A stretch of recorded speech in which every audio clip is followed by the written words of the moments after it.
โอเคครับวันนี้ผมก็มาดูรถที่ถูกกล่าวขานมากที่สุดในเดือนที่ผ่านมาก็คือ Nissan Kicks e-Power วันนี้มีการ Walk Around นิสสันจัดแล้วก็มีน้องอู๋ครับผมจากนิสสันจะมาช่วยอธิบายฟีเจอร์คร่าวๆของรถคันนี้ให้เราฟัง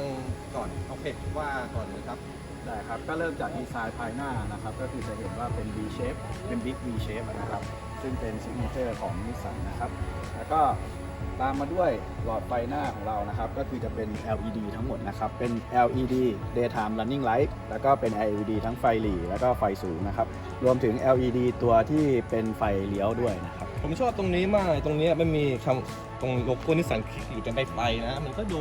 เท่ดีแบบจะมีลูกเล่นเพิ่มขึ้นนะครับแล้วก็เราก็จะมาด้วยตัวล้อนะครับล้อเราจะมาเป็นล้อ Two Tone Alloy Wheel นะครับขนาด 17 นิ้วมาพร้อมกับยางขนาด 205/55 นะครับของโยโกฮาม่านะครับทุกคันจะเป็นโลโก้หรือว่าจะมีดันหลบด้วย โอเค จะมีทั้งดันหลบแล้วก็โยโกฮาม่าแล้วก็จะมีตรงนี้ก็เราจะเห็นว่าเป็นตัว e-power นะครับเป็นโลโก้ e-power แปะอยู่ที่ประตูด้านสีฟ้านี่ก็นึกถึงลีฟสไตล์คล้ายๆ เป็นสไตล์คล้ายๆใช่ครับเป็นใช้ไฟฟ้าแล้วก็อันนี้ก็เป็นส่วนของกระจกมองข้างนะครับเราก็จะมาด้วยไฟเลี้ยวที่กระจกมองข้างแล้วก็เราจะมีตัวกล้องนะครับตัวกล้องนี้ใช้สำหรับ Alloy Wheel Monitor เราจะมีทั้งฝั่งซ้ายและฝั่งขวานะครับใช้กล้องทั้งหมด4ตัวนะครับก็มาถึงตัวไฮไลท์อีกจุดหนึ่งของเราก็คือ floating roof นะครับใช้เป็นตัว roof นี้เป็น signature ของทางนิสสันเรียกว่า floating roof นะครับทำให้ดูดีไซน์โฉบเฉี่ยวนะครับดูสปอร์ตปราดเปรียวมากขึ้นนะครับผมที่ตัวไฟท้ายอันนี้ก็เป็น signature ของนิสสันอีกเหมือนกันซึ่งในหลายโมเดลเราก็ทำเราเรียกว่าเป็นมุมแมลงนะครับ signature แหลมไฟท้ายนี้ก็แบบ X-Trail ก็จะแนวนี้เลยนะใช่เราเปิดน่าเสียดายตอนนี้ยังเป็นแมนนวลแต่ว่ามาดูอย่างอื่นข้างในก็รู้สึกว่าพื้นที่ประมาณ400กว่าลิตรนะครับก็น่าจะเพียงพอแหละรถแบบนี้บางทีเนี่ยติดซุ้มล้อนิดนึงซึ่งก็ยากที่จะทำให้กว้างกว่านี้ในความกว้างของบอดี้เท่านี้นะเดี๋ยวเราไปดูข้างในดีกว่าโอเคครับก็เข้ามาในห้องโดยสารแล้วอย่างแรกที่จะสังเกตเห็นก็พวงมาลัยมัลติฟังก์ชันนะครับ D shape คือท้ายตัดแล้วก็โอ้ปุ่มค่อนข้างเยอะข้างหน้าผมมีจอ TFT ขนาด 7 นิ้วซึ่งก็มันจะโชว์พวกสถานะการขับขี่ต่างๆนะครับถ้าเราเลื่อนไปมีภาษาไทยด้วยดีมากต่างๆนะครับพวกโหมดการขับขี่การไหลเวียนตรงกลางมีทัชสกรีน 8 นิ้วซึ่งจะไม่ได้ใหญ่ที่สุดในตลาดตอนนี้แต่ว่าโอเคก็ใหญ่กว่าในรุ่นก่อนๆก็ยังก็ดีขึ้นนะครับโหมดการขับขี่ของรถคันนี้มันมีกี่แบบโหมดการขับขี่หลักๆก็จะมีอยู่4แบบนะครับก็คือโหมดที่เรียกว่า normal mode นะครับก็คือการขับขี่แบบปกติทั่วไปนะครับแล้วก็โหมดที่2เราเรียกว่า smart mode ซึ่ง smart mode เนี่ยข้อพิเศษของมันก็คือว่าเราเนี่ยจะได้การบาลานซ์ระหว่าง acceleration นะครับก็คืออัตราเร่งกับการกินน้ำมันเพราะ smart mode เนี่ยจะมีระบบที่เรียกว่า regeneration กลับเข้าไปชาร์จสู่แบตเตอรี่ก็คือเป็นมอเตอร์หมุนกลับชาร์จไฟเข้าสู่แบตเตอรี่โดยตรงโดยที่ลดภาระการสตาร์ทของเครื่องเพื่อที่ชาร์จกลับเข้าแบตเตอรี่ซึ่งในโหมดการชาร์จกลับเนี่ยจะมีทั้ง Smart Mode และ Eco Mode โหมดต่อไปก็คือ Eco Mode นะครับก็จะมีระบบการ regenerate กลับเข้าสู่แบตเตอรี่เหมือนกัน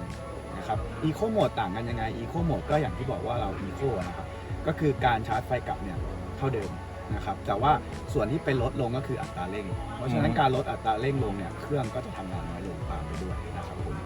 แล้วโหมดสุดท้ายก็จะเป็น EV Mode นะครับซึ่งเราสามารถ select EV Mode ได้จากปุ่มนี้ได้เลยนะครับก็คือสามารถเปิดการทำงานของ EV Mode ก็คือใช้ระบบแบตเตอรี่ส่งกระแสอย่างเดียวโดยที่เครื่องจะไม่ติดโอเคก็แบตเตอรี่ของรถคันนี้ค่อนข้างที่จะเล็กแต่ว่าของเขานี่จะมีไฟเข้าไฟออกอยู่ตลอดเวลาใช่ซึ่งทางนิสสันเนี่ยรับประกัน10 ปี 200,000 โลเพราะฉะนั้นในส่วนนี้ก็โอเคต้องรอดูเพราะว่าถ้าไม่ดีจริงนิสสันก็คงไม่กล้ารับประกันไม่งั้นก็จ่ายการทำงานของระบบ e-power เนี่ยมีหลายๆคนที่ยังสงสัยว่าจริงๆมันเป็นรถไฟฟ้าหรือจะเป็นไฮบริดหรือว่าเป็นทั้งคู่ช่วยอธิบายนิดนึงครับจริงๆแล้วมันก็จะอยู่กึ่งกลางนะครับก็คือเราจะแยกเป็นระบบเก็บพลังงานแล้วก็ระบบขับเคลื่อนนะครับระบบเก็บพลังงานเนี่ยมันจะใช้เหมือนรถไฟฟ้านะครับก็คือเราใช้แบตเตอรี่ในการเก็บพลังงานนะครับผมแต่ทางรถไฟฟ้าเนี่ยคือเราต้องชาร์จนะครับเหมือนที่เราเข้าใจเรียกว่าระบบปลั๊กอินคือเราจะชาร์จไฟบ้านหรือจะชาร์จที่เป็นวอลชาร์เจอร์ก็ได้ แต่สำหรับนิสสัน e-power คันนี้นะครับการเก็บพลังเข้าสู่แบตเตอรี่ของมันก็คือใช้แค่เครื่องเครื่องเป็นตัวปั่นไฟเข้าสู่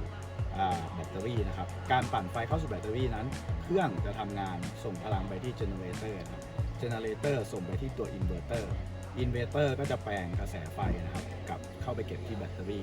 ส่วนการขับเคลื่อนของมันนั้นก็จะขับเคลื่อนเหมือนรถไฟฟ้านะครับ 100% คือเราใช้มอเตอร์ในการขับเคลื่อนคือเราจะตัดเครื่องเราเลยในการขับเคลื่อนคันนี้นะครับ e-power ก็คือการขับเคลื่อนนั่นก็คือแบตเตอรี่เมื่อมันมีไฟจะส่งกลับมาที่อินเวอร์เตอร์อินเวอร์เตอร์ก็จะส่งกระแสกลับไปยังมอเตอร์เพื่อขับเคลื่อนเรียกว่าเป็นรถไฟฟ้าที่มีเครื่องปั่นไฟอยู่บนรถในตัวคือเราไม่ต้องไปเสียบปลั๊กเพราะว่าเราเสียบปลั๊กเนี่ยไฟมาจากไหนไฟก็มาจากโรงไฟฟ้าแล้วมันก็ความสะอาดของมันก็เราก็ไม่รู้อยู่ดี มันก็ไม่ได้แปลว่าเราจะช่วยโลกมากมายนะครับจริงก็อันนี้ก็เป็นทางเลือกหนึ่งคือถ้าคุณยังไม่ไปถึง EV 100%รถคันนี้เป็นรถที่จะให้สมรรถนะและรสชาติของการใช้ EV เซิร์ฟให้ก่อนชอบไหมถ้าชอบในอนาคตคุณไป EV ได้เลยใช่ไหมครับ ใช่ครับ experience การขับขี่เนี่ยก็คือจะเหมือนตัว EV เลยถ้าเทียบเท่ากับนิสสันก็คือใกล้เคียง EV ก็ข้อดีเขาคืออัตราเร่งจะดีมากเพราะว่าแรงบิดเนี่ยมอเตอร์ที่ก็มาตั้งแต่0 รอบมาตั้งแต่ต่ำไม่ต้องรอรอบแบบเครื่องยนต์ทั่วไปนะครับแล้วก็เสียงก็น่าจะน้อยลงแต่ว่าโอเคของเรามีเครื่องยนต์ก็จะมีเสียงเครื่องด้วยนิดนึงแต่ว่าก็น้อยกว่าการใช้เครื่องล้วนเพราะว่ารอบมันก็น้อยลงกว่าถูกต้องครับก็คือเราจะเน้นเรื่อง experience การขับขี่แบบ EV ฟีเจอร์เด่นๆในรถนี่มีอะไรบ้างครับเล่าให้ฟังหน่อยก็คือฟีเจอร์หลักๆของเรานะครับจะเป็นเรื่อง safety feature ก่อนเลยแล้วกันนะครับก็คือเราจะมีทั้งระบบป้องกันการชนนะครับก็คือมีเสียงเตือนขึ้นมานะครับแล้วก็มีเบรกเขาเรียกว่าเป็นระบบเบรกฉุกเฉินพวก intelligent safety ใช่ไหม intelligent safety นะครับแล้วก็เราจะมีตัว intelligent cruise control ของเราด้วยก็คือเราสามารถขับเซตตามระยะคันหน้าได้เลยนะครับคือวิธีการเซตเนี่ยของ intelligent cruise control เนี่ยเราสามารถทำงานได้ถึง0 กิโลเมตรต่อชั่วโมงวิธีการเซตเราแบ่งเป็น2แบบนะครับคือแบบที่1ถ้าไม่มีรถคันหน้าการเซตของ Intelligent Cruise Control จะอยู่ที่ 30-144 กิโลเมตรต่อชั่วโมงนะครับข้อดีของมันอีกอันนึงคือถ้ามีรถคันหน้าเนี่ยเราสามารถเซตได้ตั้งแต่รถออกตัวเลยคือเมื่อรถคันหน้าออกตัวรถเราออกตัวมีความเร็วมากกว่า0ขึ้นไปเราสามารถเซต Intelligent Cruise Control ได้เลยสามารถตามรถคันหน้าได้ถึง0และสามารถ Automatic Move ได้เลยภายในระยะเวลา2 วินาทีก็คือเราไม่ต้องไปกดปุ่มอะไรรถมันจะเคลื่อนที่ตามให้นี่คือความสามารถของ Intelligent Cruise Control เท่านั้นยังไม่พอนะครับเราก็จะมีระบบ Blind Spot Warning นะครับที่ป้องกันจุดอับสายตาเวลารถมาด้านข้างแล้วเราจะมีระบบ Rear Cross Traffic Alert นะครับช่วยเตือนเวลาที่เราถอยหลังแล้วมีรถเข้ามานะครับระบบ Rear Cross Traffic Alert นี่ก็จะช่วยแล้วก็แน่นอนครับไฮไลท์ของนิสสันครับIntelligent Allow View Monitor นะครับซึ่งก็จะมีรอบคันนะครับในตัวนี้เวลาถอยจอดหรือถอยจอดด้านข้างมองด้านฟุตบาทอะไรนะครับก็สามารถใช้กล้องตัวนี้ภาพของรอบคันนี้มันจะขึ้นที่จอนี้หรือบนกระจกขึ้นที่จอนี้โอเคแล้วกระจกนี่มีวิดีโอมีกล้องด้วยไหมตรงนี้ใช่ตัวนี้ก็เป็นไฮไลท์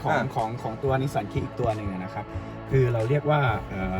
IRVM นะครับก็คือ Intelligent Rear View Mirror นะครับผมอันนี้เราจะใช้กล้องนะครับในการส่องไปที่ข้างหลังกล้องนะครับใช่แล้วก็ใช้กล้องอันนี้เป็นระบบกล้องเราสมมุติว่าในเคสที่มีคนนั่งหลังหรือของเต็มหลังเราไม่สามารถมองได้ใช่มันบังกระจกใช่ไหมใช่มันจะบังกระจกหลังเราก็สามารถเปิดระบบนี้ได้เพราะว่ามีกล้องข้างหลังก็กล้องก็ถ่ายรูปรถข้างหลังให้เราเลยตลอดเวลาก็คิดว่า